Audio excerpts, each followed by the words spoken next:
आरक्षण क्या है, एक दर्द की दवा है या इलाज है? देखिए, एक तो आरक्षण और दूसरा जाति जनगणना, ये दोनों मुद्दे इस समय काफ़ी जो राजनेता हैं इसको उठा रहे हैं।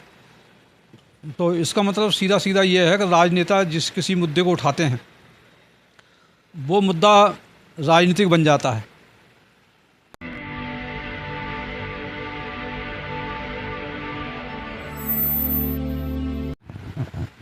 साथियों, जय भीम। मैं मेवालाल और आप देख रहे हैं बहुजन समय।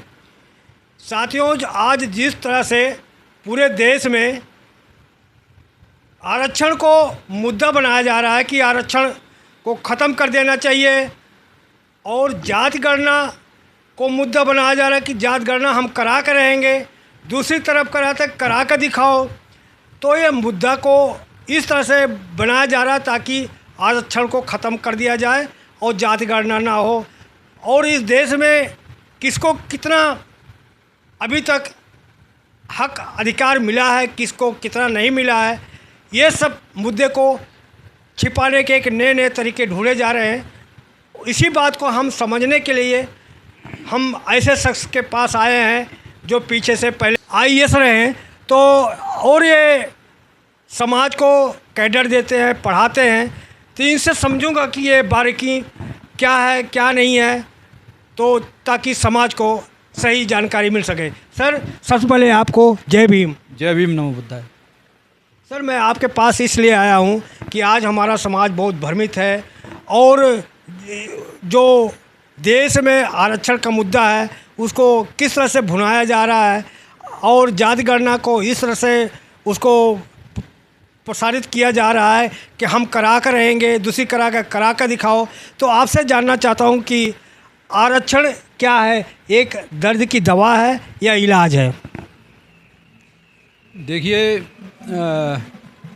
एक तो आरक्षण और दूसरा जाति जनगणना, ये दोनों मुद्दे इस समय काफ़ी जो राजनेता हैं इसको उठा रहे हैं। तो इसका मतलब सीधा सीधा ये है कि राजनेता जिस किसी मुद्दे को उठाते हैं वो मुद्दा राजनीतिक बन जाता है। जाति जनगणना की डिमांड जो है, जब मतलब मंडल कमीशन आया 1990 में लागू हुआ, 80 में रिपोर्ट उसकी रखी गई थी। उस मंडल कमीशन को लागू करवाने में माननीय कांशीराम जी का बहुत बड़ा हाथ था, और बहुजन समाज का जो उनका एजेंडा था उसमें एससी यानी शेड्यूल कास्ट, एसटी यानी शेड्यूल ट्राइब, ओबीसी यानी अन्य पिछड़ा वर्ग, इन सबको मिलाकर के ये बहुजन समाज बनता है।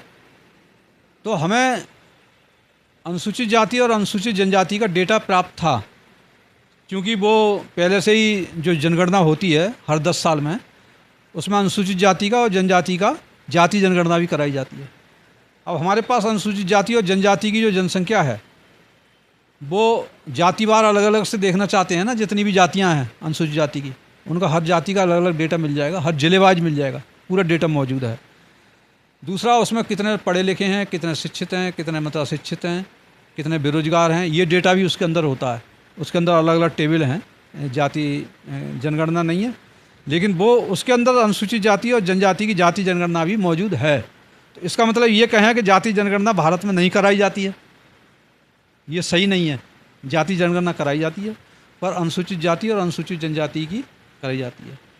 धर्म के आंकड़े भी हमारे पास हैं कि कितने मतलब बौद्ध हैं, कितने सिख हैं, कितने ईसाई हैं, कितने हिंदू हैं, ये भी जनगणना हमारे पास में उपलब्ध है। सर, जाति गणना की बात में आएंगे, पहले हमें हमारे दर्शकों को समझाओ कि जाति ये आरक्षण है क्या, कि ये एक तरह से दवाई है या इसका इलाज है, क्या है आरक्षण?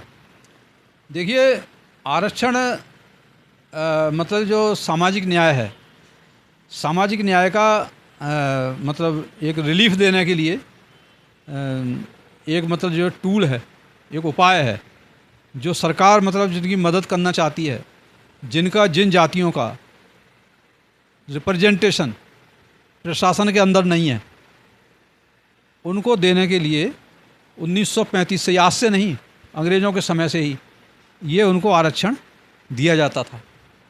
पहले मतलब अनुसूचित जातियों को 8% रिजर्वेशन था शुरू में, वो आबादी के हिसाब से नहीं था, ऐसे ही। उसके बाद में बाबा साहब डॉक्टर अम्बेडकर ने एक पार्टी बनाई थी, शेड्यूल कास्ट फेडरेशन।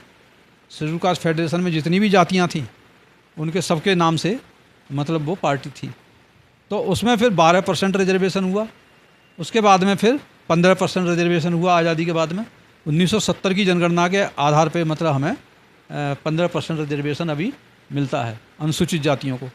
अनुसूचित जनजातियों को 7.5% मिलता है आज के समय में। ओबीसी के लिए बाद में मिला है।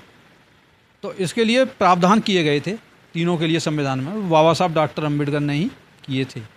वो इसलिए किए थे कि ये मैं जो आरक्षण दे रहा हूँ, जो पूना पैक्ट हुआ महात्मा गांधी के साथ में, जो राउंड टेबल कॉन्फ्रेंस में जो उनको कम्युनल अवार्ड मिला था, तो कम्युनल अवार्ड के आधार पे उन्होंने ये 2 तरह का अधिकार मिला उनके लिए, दलितों के लिए। एक तो वो 2 तरह के निर्वाचक मंडल बनाए जाएंगे। एक निर्वाचक मंडल वो जहाँ पे मतलब दलित लोग जो हैं दलित का प्रतिनिधि चुनेंगे। दलित का जो प्रतिनिधि है जो खड़ा होगा, उसको वोट जो डालेंगे उसके लिए वो जो है दलित लोग ही डालेंगे। ऐसा प्रावधान था उसमें जो कम्युनल अवार्ड मिला था। दूसरा ये है कि दूसरी सीट सामान्य सीट होगी, तो सामान्य सीट के ऊपर भी दलित लोग वोट डालेंगे। मतलब एक आदमी सामान्य को भी चुनेगा। सर, हमारे दर्शकों को थोड़ा समझाते जाइए कि गरीब लोग भी कह रहे हैं कि हमें भी आरक्षण मिलना चाहिए, हम भी गरीब हैं। तो आप हमारे दर्शक को ये समझाइए आरक्षण कहाँ से मिला, कैसे मिला, उसको थोड़ा हमें गहराई से समझा दीजिए कि आरक्षण है क्या, उस पर भी क्लियर हमारे दर्शक को समझाइए सर। देखिए, यही मैं बताने जा रहा हूँ कि जो जो जो जो राजनीतिक आरक्षण है, राजनीतिक आरक्षण ही तो बता रहा हूँ मैं। राजनीतिक आरक्षण में जैसे सवर्ण लोग कई जात कहते हैं हम भी तो गरीब हैं, हमको भी आरक्षण मिलना चाहिए। वो बात तो आगे आएगी ना। क्योंकि गरीबी का आधार पहले नहीं था, पहले जो आधार था वो बता रहा हूँ। गरीबी का आधार तो बाद में कब से शुरू हुआ, ये फिर मैं इसके बाद बताऊँगा। तो पहले मतलब आरक्षण क्या है, फिर गरीब आरक्षण क्या है, ये 2 स्टेप हैं। एक साथ दोनों चीज़ों को घोलमाल नहीं किया जा सकता। अगर घोलमाल करेंगे तो मतलब जो है कन्फ्यूजन हो जाएगा। तो कन्फ्यूजन सही करने के लिए पहले तो मतलब ये समझना ज़रूरी है कि राजनीतिक आरक्षण जो मिला था वो रिप्रेजेंटेशन मिला। और राजनीतिक आरक्षण से उन्होंने ये कहा, पैक्ट जो हुआ तो उन्होंने कहा ऐसा नहीं है, जो चुने जाए हैं प्रतिनिधि हैं दलित जो है सामान्य को चुनेंगे और मतलब दलित के सीट पे भी चुनेंगे। दोनों पे एक आदमी 2 जगह वोट डालेगा, तो एक आदमी वोट 1 और प्रतिनिधि 2 चुनेगा। इसका मतलब जो है जो सवर्ण लोग हैं उनके साथ अत्याचार होगा। वो तो एक ही आदमी चुनेगा सामान्य वाला, क्योंकि वो दलित के लिए नहीं चुनेगा। दलित की जो अभी तो दलित की सीट पे वोट डालता है सामान्य का, उस समय कम्युनल अवार्ड में ये था कि दलित की सीट पे जो सामान्य का वोटर है वो वोट उसमें नहीं डालेगा, तो वो जो चुना जाएगा। तो ये मतलब नहीं हुआ, इसको जो है ख़त्म कर दिया गया है पूना पैक्ट में। 1932 में जो पूना पैक्ट हुआ इसको ख़त्म कर दिया जाएगा। उसकी जगह जो आरक्षण व्यवस्था गांधी जी के और उनके बीच में साइन हुए, उससे आरक्षण व्यवस्था यहाँ से निकली। आज़ादी के बाद की बात कर रहा हूँ। तो क्या बाबा साहब ने आरक्षण मांगा था? मैं कह रहा हूँ कम्युनल अवार्ड लेके आए थे लंदन से। जो वो क्या चीज़ है वो तो हमें दर्शक समझाइए। वही तो समझा रहा हूँ, ये 2 बात का अधिकार है। वो ये था कम्युनल अवार्ड कि एक जो दलित है वो दलित का प्रतिनिधि दलित के वोटों से ही चुना जाएगा। उसमें सामान्य के लोग जो वोटर जो हैं वोट नहीं डालेंगे उसके लिए। ये कम्युनल अवार्ड था। और उसके लिए सीटें रिजर्व हो जाएंगी कि इतनी सीटें मतलब दलितों के लिए रिजर्व होंगी। शायद 78 सीटें थीं उस समय। सीधे से कहा जाए हमारे दर्शकों को समझने के लिए, जो कम्युनल अवार्ड मिला था 2 मत का अधिकार, उसको न दे करके आरक्षण दिया गया। तो उसके लिए उसकी जगह उन्होंने ये कहा कि भाई इसमें जो सामान्य मतलब वोटर हैं, सवर्ण वोटर हैं, तो उनके साथ में जो है अन्याय होगा। गांधी जी ने कहा, क्योंकि वो एक तो 2 जगह वोट डालेगा दलित, तो सामान्य को भी चुनेगा और मतलब उसके भी चुनेगा। और दूसरी तरफ जो सामान्य वोटर है वो जो है एक ही जगह वोट डालेगा। तो ये जो है ठीक नहीं है, इसलिए इसको हटा दिया है। इसकी जगह आरक्षण व्यवस्था कर देते हैं और उसमें सीटें हम बढ़ा देते हैं। तो गांधी जी के और उनके बीच में आरक्षण व्यवस्था, राजनीतिक व्यवस्था, ये राजनीति की बात हो रही है। ये बात जो हो रही है ये राजनीति की बात हो रही है। तो राजनीतिक आरक्षण जो था वो उसमें से निकला, और कितना निकला, जो सीटें मतलब जिनको रिजर्व की गई और जनसंख्या के अनुपात में मिलेगा, ठीक है। तो उसके लिए सीटें बढ़ा दी गई और राजनीतिक आरक्षण वहाँ से लागू होता है। लेकिन बाबा साहब डॉक्टर अम्बेडकर समझौते पर साइन करने के बाद में मतलब बाहर निकले जब वहाँ से, तो बाबा साहब अम्बेडकर के समझ में आया कि ये जो है दलितों के साथ में अन्याय होगा, ये जो आरक्षण है ये दलितों के हित में नहीं है, राजनीतिक आरक्षण, इससे दलितों का नुकसान होगा, ये बाबा साहब अम्बेडकर को ऐसा लगा। लेकिन जब हो गया एहसान तो हो गया, आरक्षण लागू हो गया। लेकिन लोग कंफ्यूज हैं सर, आप कई आप आरक्षण बता रहे हैं, लेकिन जब बात में समाज में बात होता है तो केवल आरक्षण की बात करते हैं, तो ये डिफरेंस समाज नहीं समझ पा रहा है। वही मैं समझाना चाह रहा हूँ, जो नहीं समझ पा रहा उसी को मैं आगे समझाऊंगा। तो वो जो आरक्षण जब वो ख़त्म, क्या नाम है, जो कम्युनल अवार्ड ख़त्म हो गया, उसकी जगह आरक्षण आ गया।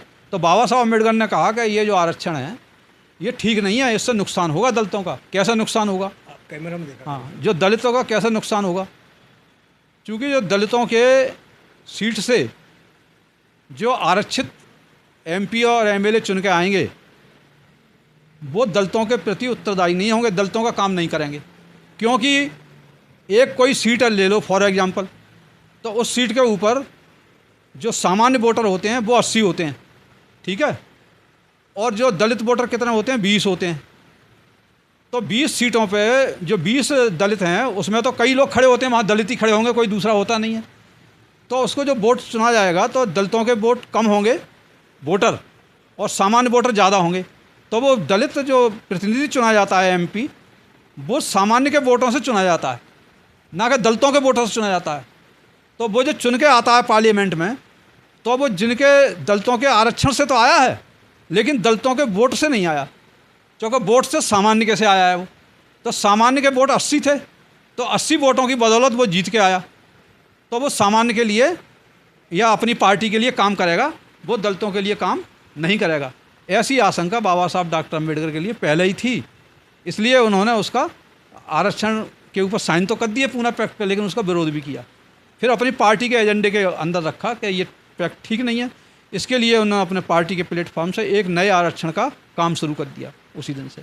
वो आरक्षण क्या था, वो आरक्षण था सामाजिक आरक्षण। सामाजिक आरक्षण में कौन कौन से आरक्षण आते हैं, जैसे मतलब नौकरियों में आरक्षण, जैसे आपका शिक्षा में आरक्षण, जैसे आपका मतलब ये 2 आरक्षण मतलब ये खास थे, फिर बाद में प्रमोशन ये बाद की चीज़ें हैं, लेकिन खास जो आरक्षण थे शिक्षा में और नौकरियों में आरक्षण जो था ये मेन चीज़ थी।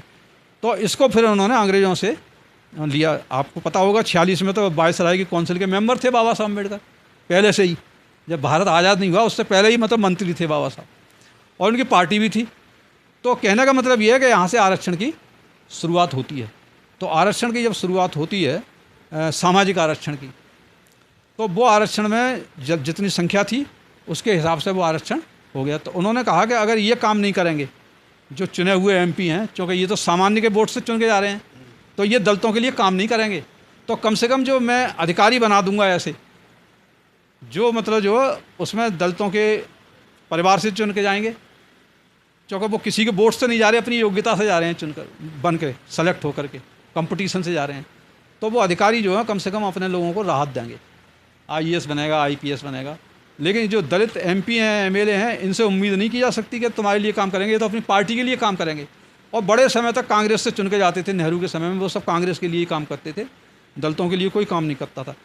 उसके बाद बाबा साहब डॉक्टर अम्बेडकर को संविधान बनाने का मौका मिला, तो उसके संविधान का जो प्रारूप समिति उसके अध्यक्ष बने। तो उन्होंने उस संविधान में पक्का मतलब जो इंतजाम कर दिया ये सामाजिक आरक्षण का।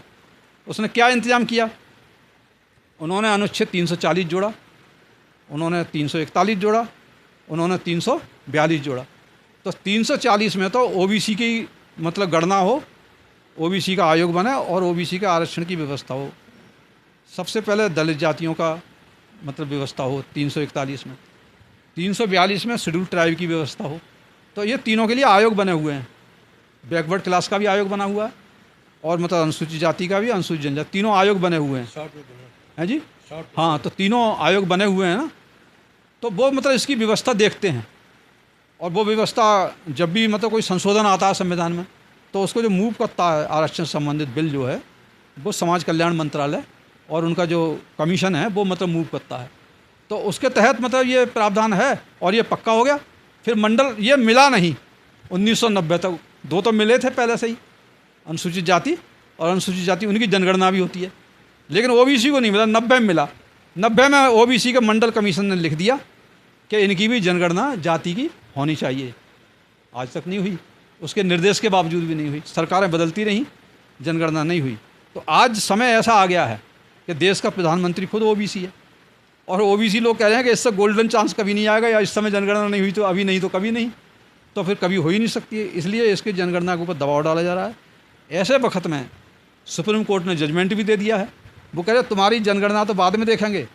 वो विवाद जो है ओबीसी में, रोहिणी कमीशन का जो वर्गीकरण करने जा रहे थे, जाति जनगणना उनकी करने जा रहे हैं अभी जो होगी, लेकिन उससे पहले मतलब उन्होंने एक विवाद और खड़ा कर दिया, अनुसूचित जातियों के अंदर वर्गीकरण। क्योंकि ये कोई नया विवाद नहीं था, ये पहले से ही 1975 से पंजाब में एक केस चल रहा था जिसमें पहले से ही वर्गीकरण किया गया था। हरियाणा में वर्गीकरण था, पंजाब में वर्गीकरण था। उसका मतलब दूसरा जो केस आया, जो चेन्नैया का केस आया, उस चेन्नैया के केस ने कहा कि ये 1941 का जो अनुच्छेद है उसका जो उल्लंघन हो रहा है, क्योंकि ये सब अछूतपन के आधार पर मतलब शेड्यूल कास्ट बनी है और होमोजीनियस है, तो इसका उल्लंघन होगा और इसमें वर्गीकरण नहीं हो सकता। आंध्र प्रदेश का केस था। तो सुप्रीम कोर्ट ने, इसी सुप्रीम कोर्ट ने ये कहा कि ये वर्गीकरण नहीं हो सकता, 341 का उल्लंघन है।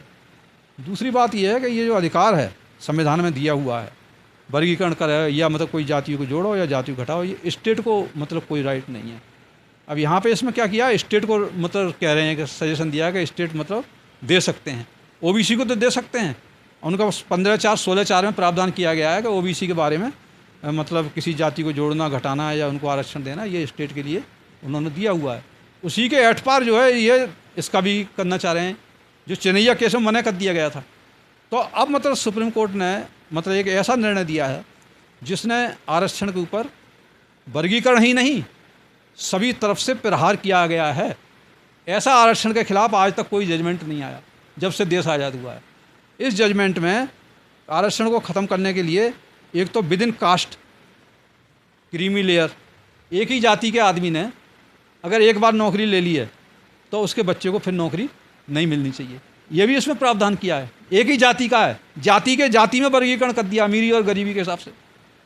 दूसरा मतलब उन्होंने जाति को जाति के आधार पर वर्गीकरण कर दिया कि इसको ये जातियां हैं जो वंचित जातियां हैं उनको अलग कर दो, और जो ज़्यादा मतलब मेजॉरिटी जाति हैं उनको अलग कर दो।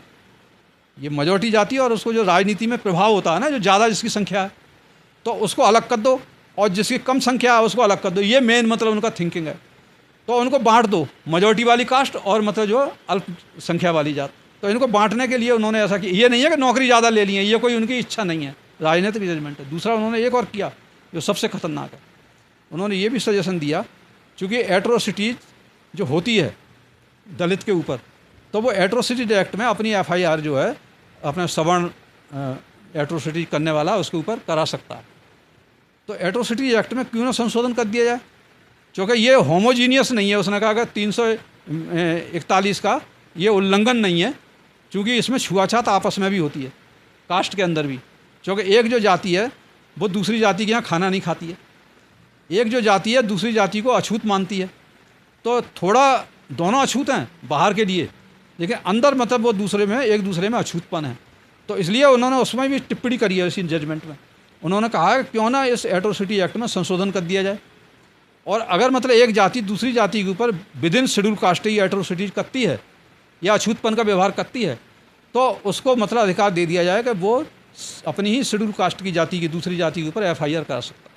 यानी शेड्यूल कास्ट के ऊपर जो एट्रोसिटी एक्ट है वो लागू कर दिया जाए, क्रीमी लेयर शेड्यूल कास्ट के ऊपर लागू कर दिया जाए, ओबीसी में है।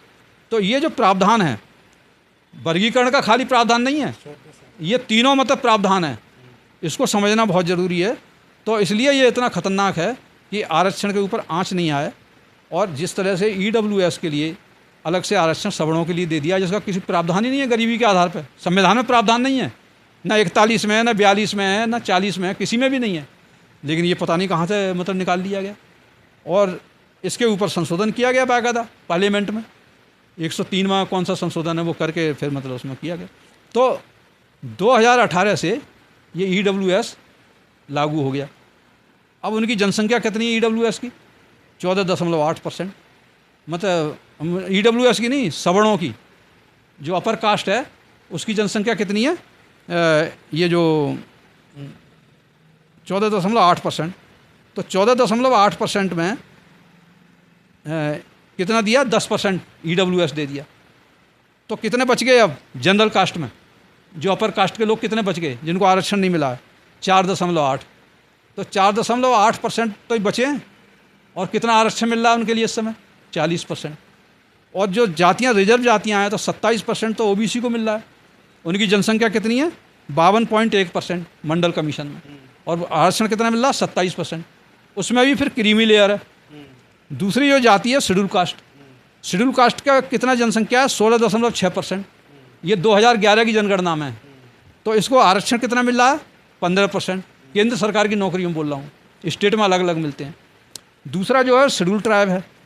शेड्यूल ट्राइब की कितनी आबादी है इस समय? 8.6%। और इसको आरक्षण कितना मिल रहा है? 7.5%।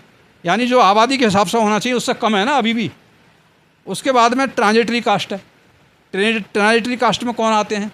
जो अंतर विभागीय जातियां हैं, जो फॉरवर्ड जाति के और OBC के नज़दीक हैं, जो बीच में, जैसे मतलब आपका ये हो गए जाट हो गए, ये आपके पटेल हो गए, कम्मा हो गए, रेडी हो गए, इस तरह की जो जातियां हैं, बोका लिग्गा हो गए, इस तरह की जो जातियां हैं ये ट्रांजिटरी जाति हैं, मतलब उनके दोनों के बीच में आती है। तो इनकी जनसंख्या कितनी है? ये मंडल कमीशन ने खुद लिखा है अपनी रिपोर्ट में। ये जो मैं बता रहा हूँ ना, ये मंडल कमीशन की रिपोर्ट के अनुसार है। उनकी जनसंख्या 8% है। तो 8% transitory caste, 8.6% schedule tribe, 16.6% schedule caste और अदर बैकवर्ड क्लास जो है 52.1%। ये इनका खाता है जनसंख्या का। अब 14.8% जो फॉरवर्ड कास्ट, तो फॉरवर्ड कास्ट में ब्राह्मण भी आते हैं, बनिया भी आते हैं, कास्ट भी आते हैं, त्यागी भी आते हैं, भूमियार भी आते हैं। ये सब जो है 14.8% में। और अपर कास्ट के जो मुसलमान हैं वो भी आते हैं, अपर कास्ट के क्रिश्चियन हैं वो भी आते हैं, अपर कास्ट के सिख हैं वो भी आते हैं। तो ये सब मिला करके 14.8% हैं। और इनको 10% आपने दे दिया आरक्षण EWS में, और इनकी कोई जाति जनगणना नहीं करी गई, और मतलब कोर्ट ने भी मोहर लगा दी इस पर। तो इसका मतलब ये है कि इनके साथ तो मतलब ये इनके आरक्षण पर कितना मतलब संजीदा है, कितना मतलब जो ये सुप्रीम कोर्ट और दूसरों के जो आरक्षण है इसको रोकने का प्रयास करता है, इसको मतलब आगे बढ़ाने का काम करता है। और जब केस गया इसके खिलाफ EWS के, तो उसके ऊपर भी जो है उन्होंने मोहर लगा दी कि ये पक्का है, ये मिलेगा ही मिलेगा। अब 4.8% को 60 में सर 4.8% को 40% मिल रहा है। तो अभी कितना आरक्षण की इनको ज़रूरत है? अब बताओ। 4.8% के लिए इसकी है। अब ये कह रहे हैं कि 10% जो आरक्षण है EWS का, इसमें बहुजन लोग चाह रहे हैं कि उसमें भी गरीब शेड्यूल कास्ट भी हैं, गरीब OBC के लोग भी हैं, गरीब जो है ST के लोग भी हैं, उनको तो उसमें शामिल नहीं किया गया। मुसलमान तो OBC के मुसलमान हैं, उनकी बात चल रही है ना। बाकी तो फॉरवर्ड क्लास में मुसलमान है, 2 तरह के मुसलमान हैं, एक OBC के मुसलमान, एक फॉरवर्ड क्लास के मुसलमान। तो 80% जो OBC हैं मुसलमानों में, 80% OBC हैं जिनको रिजर्वेशन मिलता है। और दूसरा जो है क्रिश्चियन में भी जो दलित क्रिश्चियन हैं उनको OBC में रिजर्वेशन मिलता है। ऐसा नहीं है कि रिजर्वेशन नहीं मिलता क्रिश्चियन को मिलता है रिजर्वेशन। जो 80% क्रिश्चियन हैं वो OBC हैं और 80% मुसलमान OBC हैं। तो मुसलमानों को भी आरक्षण मिलता है और मतलब क्रिश्चियन को भी आरक्षण मिलता है, और सिखों में तो दलित को ही मिलता है, सिखों में सबको मिलता है। कहने का मतलब ये है कि अब जो बचे जो 4.8%, इसमें मुसलमान भी हैं, इसके अंदर मतलब कास्ट भी हैं, इसके अंदर ब्राह्मण भी हैं, इसके अंदर त्यागी भी हैं। तो इसके अंदर सभी लोग हैं।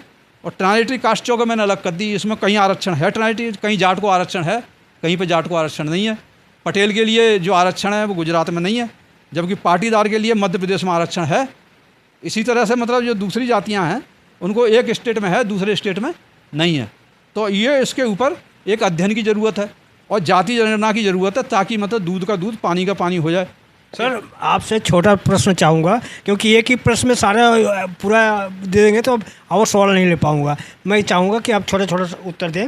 ये आरक्षण क्या किसी का हक खाता है, किसी का हक मारता है? बिल्कुल नहीं खाता। आरक्षण जो हक देता है खाता किसी का नहीं, क्योंकि ये सामाजिक न्याय का एक फार्मूला है जो छत्रपति साहू जी महाराज ने शुरू किया था। कब किया था? 1902 में। 26 जुलाई 1902 को भारत में आरक्षण की शुरुआत हुई थी। और ये आरक्षण तो ब्राह्मणों ने भी लिया है। तमिलनाडु में लिया, आपका कर्नाटक में लिया। 1920 तक मतलब इनका ब्राह्मणों का आरक्षण था और सबसे ज़्यादा था। आपको ये पता है कि ये जो 3rd क्लास की जो डिवीज़न बनी है किसने बनवाई?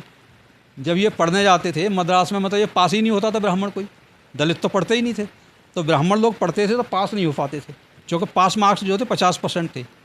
तो इन्होंने बाकायदा अंग्रेज़ों से लड़ाई लड़ी ब्राह्मणों ने कि पासिंग मार्क्स कम कर दिया। 33% का जो फार्मूला आया कि 33% पास करेंगे, ये ब्राह्मणों ने करवाया। बाहर जाया करते थे, ICS वगैरह होते थे, उसमें नहीं आते थे, तो उसमें पर उनके लिए रिलैक्सेशन दिए गए।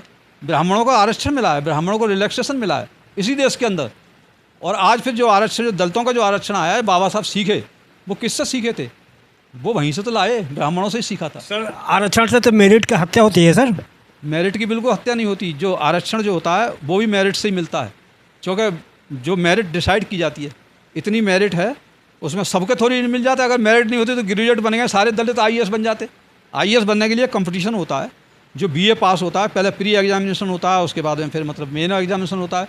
बहुत सारे बच्चे तो ऐसे हैं कि जो जनरल कास्ट के मेरिट में क्वालिफाई करते हैं IAS में, शेड्यूल कास्ट के और OBC के, लेकिन उनको सीट जो दी जाती है वो रिजर्व सीट दी जाती है। उनका हक मारा जाता है रिजर्व सीट के दूसरे बच्चे का, उसको उसमें जनरल में देना चाहिए था, तो जनरल में नहीं देते। तो 40% पे भी उन्हें हक दिया। सर क्या बात करें, कम अंक पाने वाले जो बैकवर्ड SC के पास हो जाते हैं और ज़्यादा नंबर पाने वाले फेल हो जाते हैं।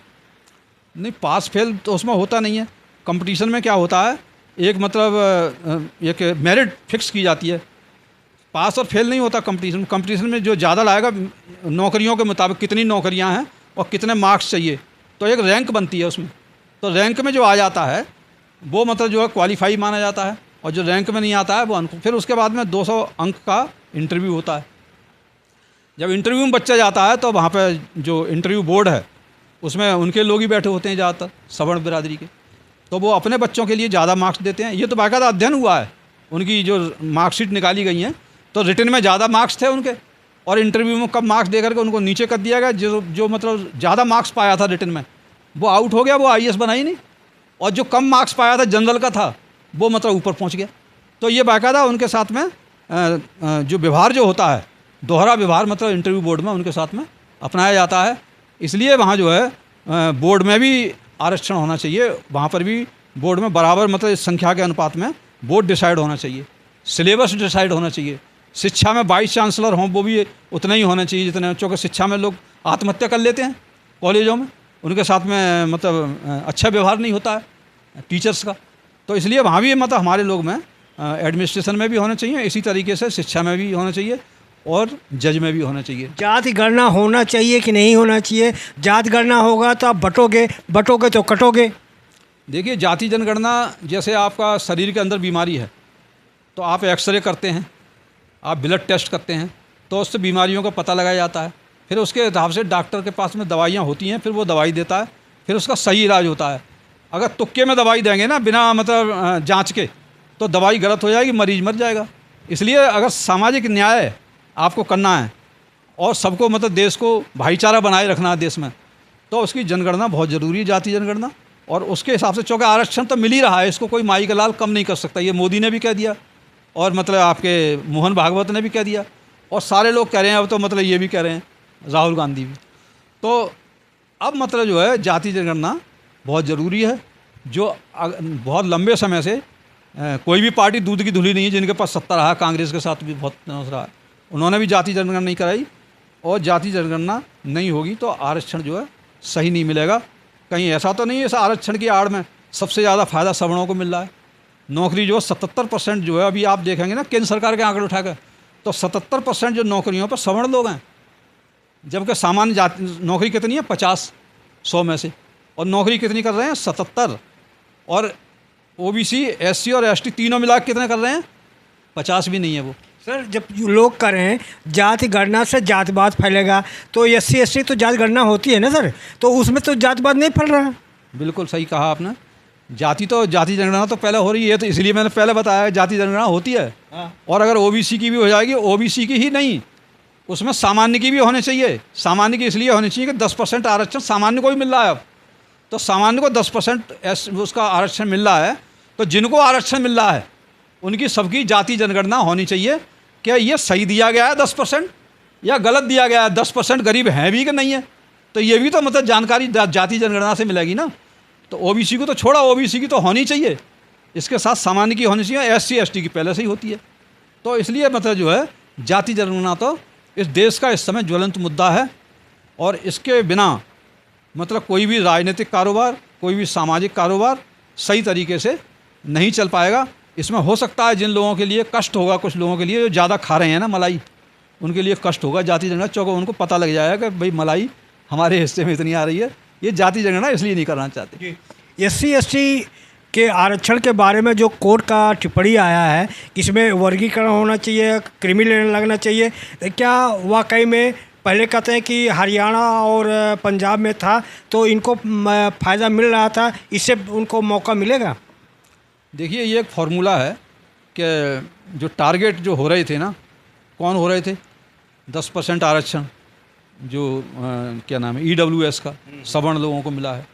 दूसरा जो 40% जो नौकरियां हैं वो 4.8% लोगों को मिल रही हैं जो सामान्य वर्ग के नाम से।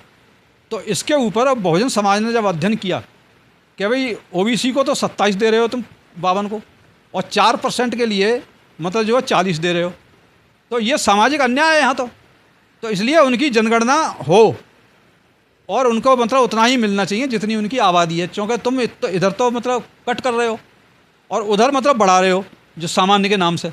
तो सामान्य जो है वो धोखा है। इसलिए अभी चंद्रशेखर ने अपने भाषण में कहा 100% रिजर्वेशन होना चाहिए।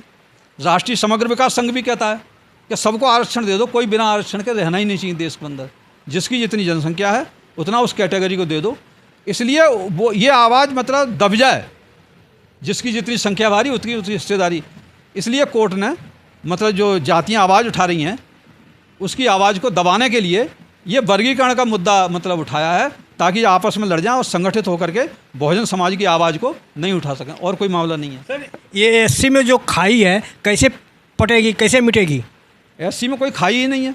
जब मतलब उसका जो संविधान है वो कहता है कि जो अनुसूचित जाति है उसके अंदर अछूतपन का आधार है, जो ओबीसी की जाति है उसके अंदर शैक्षिक और मतलब आर्थिक वो क्या नाम है सामाजिक पिछड़ेपन का आधार है, और जो शेड्यूल ट्राइब है उनके अंदर वो पुराने एमिनिस्ट हैं, अपने अपने कबीले हैं, उसमें मुसलमान भी हैं, उसमें सिख भी हैं, उसमें ईसाई भी हैं, उसमें हिंदू भी हैं। मतलब ट्राइबल में सब मतलब धर्म है, किसी भी धर्म का मतलब वो नहीं है कि एक धर्म का अधिकार हो ट्राइबल के ऊपर। तो इसलिए मतलब जो है कोई भी नहीं बटेगा नहीं, बल्कि सब मतलब शांतिपूर्वक और उससे रह जाएंगे। आपने देखा होगा बांग्लादेश के अंदर क्या हुआ था।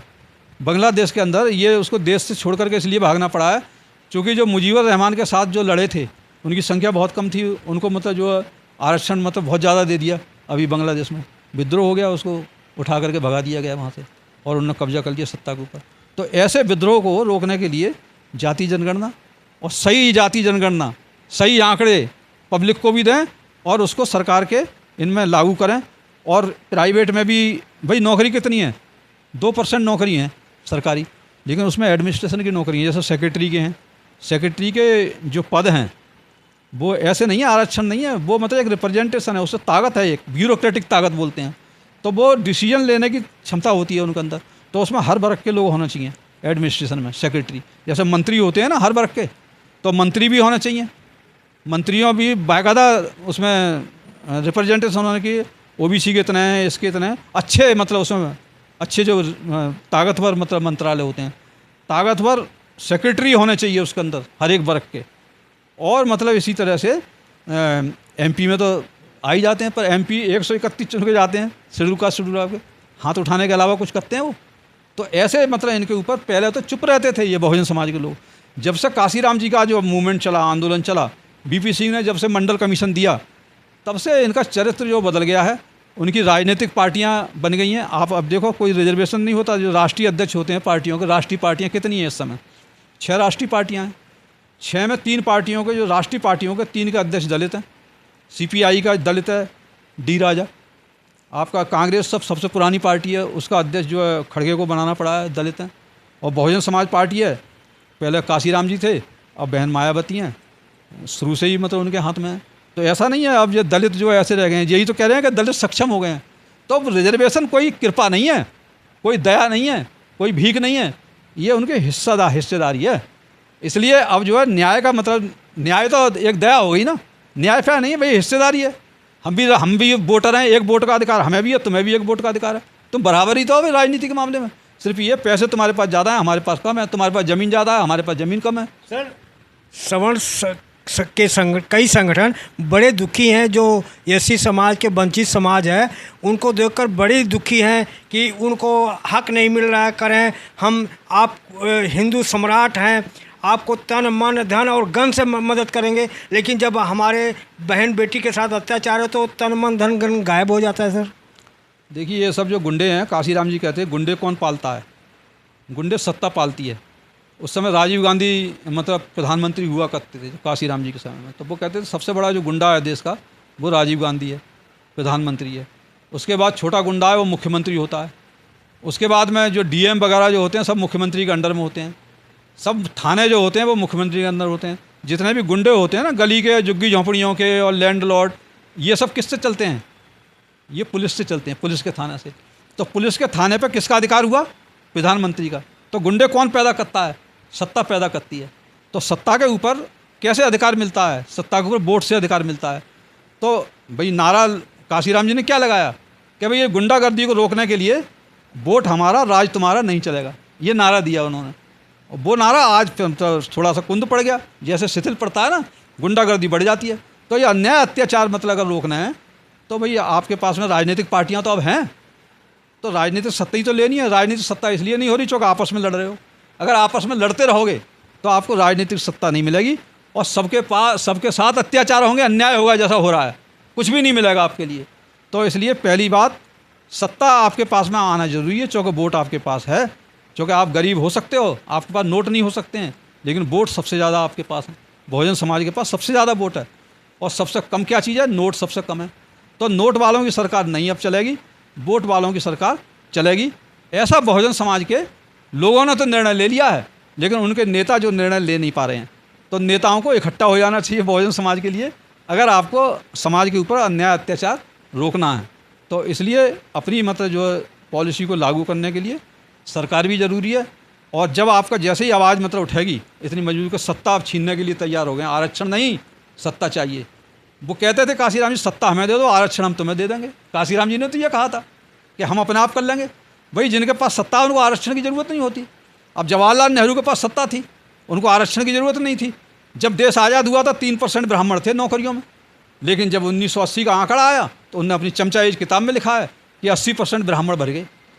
कैसे भर गए? बिना मतलब आरक्षण के, क्योंकि उनके पास सत्ता थी। इसलिए जो है सत्ता आज ज़रूरी है, और सत्ता लेने के लिए आपको ये करना पड़ेगा। सर, मैं आपसे लास्ट सवाल पूछ रहा हूँ। सर, मैं आपसे, क्या आरक्षण प्राइवेट सेक्टर में होना चाहिए कि नहीं, और कैसे होगा? सर देखिए, जैसे स्कूल हैं, स्कूल 2 तरह के हैं। एक तो सरकारी स्कूल हैं, और एक वो स्कूल हैं जो सरकार से मदद से चलते हैं, सरकार के मतलब उससे सहायता से चलते हैं। उनको लाइसेंस दिया जाता है, पेट्रोल पंप के लाइसेंस दिए जाते हैं। तो जहाँ सरकार का मतलब इन्वॉल्वमेंट है, और इसको भी जो कंपनियां बनाई जाती हैं, कंपनियों के जो रेगुलेटरी अथॉरिटी होती है, सेबी है, आपका कंपनी एक्ट है, ये सब भारत सरकार के मंत्रालयों के अधीन मतलब काम करते हैं। तो जहाँ मतलब इनका वो है, वहाँ पे आरक्षण होना चाहिए। प्राइवेट में भी, प्राइवेट सेक्टर में बिल्कुल होना चाहिए। और इसकी अब मतलब सभी जो नेता हैं, राजनीतिक नेता, ये भी आवाज़ उठा रहे हैं, क्योंकि 98% जो नौकरी हैं वो तो प्राइवेट सेक्टर में है, अनऑर्गेनाइज सेक्टर में है। जैसे मतलब ज़मीन के जो लोग काम करते हैं, जो खेती बाड़ी का काम करते हैं, मजदूर हैं, रेहड़ी पटरी वाले हैं, इनको तो कोई आरक्षण नहीं होता है। दुकानदार हैं, तो इसमें कहाँ पे आरक्षण है? फिर भी प्राइवेट सेक्टर जो है उसमें होना चाहिए, जो किसानों के लिए भी ज़रूरी है, क्योंकि उनकी भी जो किसान थे उनकी ज़मीनें कम होती चली जा रही हैं, बच्चे गांव छोड़ करके मतलब उसमें जा रहे हैं। जब उनको नौकरी वो ज़मीन से उनकी गुजर बसर नहीं हो रही किसान की, तो किसानी के ऊपर जो मजदूर थे उनकी कहाँ होगी। मजदूर भी शहर में आ गए हैं और किसानों के बच्चे भी शहर में आ गए हैं। तो अब जो प्राइवेट सेक्टर खुल रहे हैं उसमें थोड़ा बहुत जा रहे हैं। विदेशों में कितने बच्चे चले गए हैं जो हायर एजुकेशन ले करके, तो विदेशों से नौकरी ले रहे हैं, प्राइवेट सेक्टर से नौकरी ले रहे हैं। नौकरी तो सरकारी पहले से ही ख़त्म हो गई है, 4th क्लास की नौकरी है नहीं, 3 श्रेणी की नौकरी कम कर दी गई है, क्लास 1 की नौकरी है और उसको बैकडोर से भर रहे हैं, जिसको मतलब जो आप अभी आवाज़ उठाई थी जिसके लिए लेटरल एंट्री बोलते हैं, तो IAS भी ऐसे भर लेते हैं। सर उनका कहना है आप जैसे मान लो कोई आप फैक्ट्री खोलते हैं तो आप पैसे से अपने पैसे से खोलेंगे, अपना ज़मीन लेंगे, तो सर आपको आरक्षण क्यों दें, उनकी मर्जी है। देखिए ज़मीन तो लेते हैं लेकिन ज़मीन उनको कम रेट पे सरकार से मिलती है और सरकार के यहाँ से उनको रजिस्ट्रेशन होता है। लोन जब नहीं चलता तो लोन कितने लोग लेकर के भागे हैं लोन का पैसा। आरक्षण तो सरकारी डिपार्टमेंट में होता है ना सर। सरकारी डिपार्टमेंट में होता था, लेकिन जब सरकारी डिपार्टमेंट में आपने नौकरी ख़त्म कर दी तो वो सरकारी जो डिपार्टमेंट थे, उपक्रम थे, वो तुमने बेच दिए प्राइवेट के हाथों में, तो आरक्षण तो नहीं दिया वहाँ पे। तो वो तो केस डालेंगे कि संविधान तो है नहीं है आरक्षण का अधिकार, तो आप कैसे हमसे मांग रहे हैं। भाई जब केस के लिए ही तो सत्ता है, केस जब डालेंगे तो आपको मतलब आप उस सरकार को उखाड़ करके वोट हमारा राज तुम्हारे के मतलब नारे पे आ जाएंगे, फिर वो बदल देंगे उस सरकार के लिए। जो सरकार निकम्मी है वो सरकार बदलनी है, और रोटी रोजी दे न सके जो वो सरकार निकम्मी है, और जो सरकार निकम्मी है वो सरकार बदलनी है। यही तो नारा पहले चलता था, ये कम्युनिस्ट का नारा था। तो कम्युनिस्ट तो डाउन हो गए अब इस समय बहुजन जो है एक कम्युनिस्ट का भी रोल अदा कर रहा है, कांग्रेस का रोल भी अदा कर रहा है, समाजवादी का भी रोल अदा कर रहा है। तो जो बहुजन बना है एक बहुत बड़ी सशक्त आंदोलन है राजनीति का। सर आपने कम्युनिस्ट का नाम लिया, ये कम्युनिस्ट कैसे डाउन हुआ, क्या उनका आइडियोलॉजी से डाउन किया, ये शिथिल हो गए, किस वजह से वो डाउन हो गए। भाई कम्युनिस्ट तो इसलिए क्योंकि बात तो कम्युनिस्ट की करते, आर्थिक मतलब बात करते थे, वो क्या नाम न्याय की बात करते थे, लेकिन वो जो राजनीति करते थे वो जाति की राजनीति करते थे। उनकी जो पोलित ब्यूरो होती थी उसके अंदर जितने भी थे वो सवर्ण क्लास के थे। आपको डांगे से लेकर के और सीताराम येचुरी और मतलब ये दूसरे कम्युनिस्ट पार्टी में ये सब मतलब उसमें सवर्ण लोग ही मतलब इसके हेड हुआ करते थे। तो वो और बाबा साहब डॉक्टर अम्बेडकर को हराने के लिए नेहरू ने तो किया ही प्रयत्न, उसके साथ में मतलब डांगे थे जो कम्युनिस्ट पार्टी के, वो भी ब्राह्मण थे, वो भी हराने के लिए उनके लिए उधर आए थे 57 में, और मतलब जब खड़े हुए हैं। तो कम्युनिस्ट भी मतलब उनके बाबा साहब के विरोधी थे, जबकि बाबा साहब चाहते थे कि मजदूरों को अधिकार मिले और दलित मजदूरों के लिए भी अधिकार मिले। सफाई कर्मियों की सबसे ज़्यादा आवाज़ जो बाबा साहब अम्बेडकर ने मतलब उठाई थी वहाँ पे बम्बई के अंदर, और पहले उनका संगठन बनवाया। पहले सफाई कर्मचारियों को कोई संगठन नहीं होता था। डॉक्टर अम्बेडकर ने बहुत काम किया है, उन्होंने ज़मीन से लेकर के और ऊपर तक के लोगों के लिए किया है।